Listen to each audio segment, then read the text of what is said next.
And just so you understand, chat, this is their AOC launching a presidential campaign. I know that people try to pretend like it isn't this, but this is AOC's presidential campaign beginning.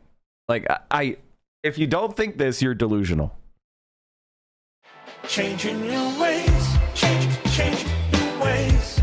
We're changing your name, change your name. Cheater, my AOC, ladies and gentlemen, like, do I ever get tired of being right? Do I ever get tired of being right?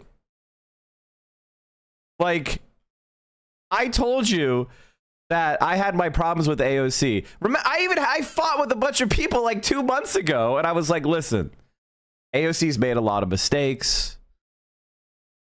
She has some bad instincts, but she's clearly the most likely successor to Bernie Sanders, and she's just so much better than every other Democrat.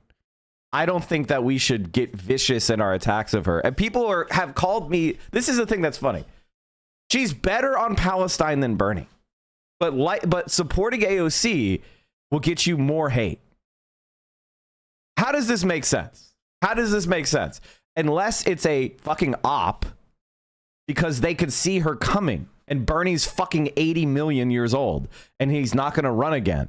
So, you know, and by the way, just blaming misogyny and stuff, I think that gives you an easy out. I legitimately, you know, for people who came into the left, it was Bernie Sanders and his movements, and it was AOC's elections that brought most of you in. I know a lot of people like to fucking retroactively change their history, and where they were some super communist and AOC's cringe or whatever the fuck. And it's like, no, bitch, I was in the left before AOC was elected. I didn't see you there. So, like, my reaction to this, I think DSA's best ever recruitment day was the day after AOC was elected. AOC is the future of the left in America, whether you like it or not. I mean, this is the reality, okay? Now, it doesn't mean that I'm saying you have to personally love AOC. It's just, be normal, you fucking idiots. So anyway, AOC is probably going to be the leader of the left. I don't see anyone else emerging. Like, I feel like Sean Fain kind of tripped over his own 2 feet because he was like, we support Donald Trump's tariffs on cars, which was kind of like liberals who just wanted to yell about tariffs. So you kind of tripped over your own 2 feet, even if like he's substantively right that we need some tariffs and part of an industrial policy to build up this country. He tripped over his own 2 feet.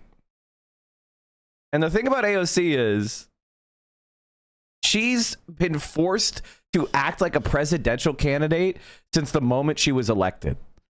I don't think there's anybody else who could handle the pressure like she can. Like, there are governors and senators who they don't get anywhere near the same attention. So I think on the presidential stage, I think she'll actually thrive quite a bit, whereas other people are going to falter. The only other person I can think of that's on this level with her on as far as media is Pete Buttigieg. Hi, I'm new to politics. Who is AOC? AOC was the youngest ever woman elected to Congress. She represents the left in America. You know, I think she's 34 right now, so she's technically not even AOC age. I think she's 35. Okay, she just turned 35, which is the minimum age you need to be president. In America, in the Constitution, you can't be elected unless you're 35 or older. I think over the next 4 years, I could see Pritzker turning into that. Is Tim Walz too liberal? Tim Walz is not it. I think Pete is very, very, very, very, very media savvy, and he's the establishment and donor pick. And so I kind of see 2028 as AOC versus Pete. And maybe someone else. But I feel like it's AOC versus Pete. And I could call that now because we're in the world of social media. Cory Booker is the Kamala Harris of 2028. Cory Booker is the Kamala Harris of 2028, which is like, he looks a lot better on paper than he actually is. So I think it's Pete Buttigieg versus AOC, and Pete Booker, Cory Booker is the, like, you know, also ran. I don't know who else is going to emerge, but those are basically the people that I kind of think everybody should be thinking about going forward. And just so you understand, chat, this is their AOC launching a presidential campaign. I know that people try to pretend like it isn't this, but this is AOC's presidential campaign beginning. Like, if you don't think this, you're delusional. Now, if it turns out that she decides that she wants to run for Senate or something instead, like if she reads the room and realizes, I'm probably not quite ready, and she runs for senator instead, well, then that will be what happens. But this is her starting a presidential campaign. Period. Denims will try to run Slotkin in the primary 100%. That's like Bennett running. Slotkin has no charisma. Can I explain what politics are now in the year of our Lord 2025 so that everyone kind of gets on the same page as me, and then you can either disagree with this thesis or you can agree. We are in the social media era of politics. This is what Donald Trump understood. And the Republican Party threw away traditional media earlier than liberals have.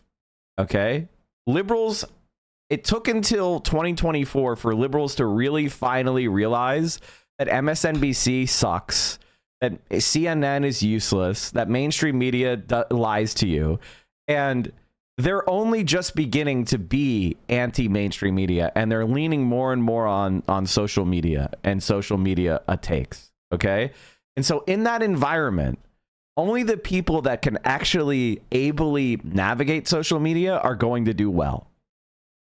All right. And the kind of traditional, kingmaker strategies are not going to work as well. It's not that they're completely gone and useless, but they're going to be shifting more toward giving money. And I want to give you an example of what I'm talking about. The abundance agenda. The abundance agenda is what traditional systems produced. And nobody fucking cares. They went full court press on the abundance agenda, and it just flopped. It completely flopped. They went on the Daily Show. They did their stupid podcasts. They went on the fucking mainstream media. They posted about it being annoying on Twitter, and it fucking flopped. Nobody fucking cares. Instead, they're going to the Fight Oligarchy rally with AOC and Bernie Sanders. All right, like this is the reality of social media.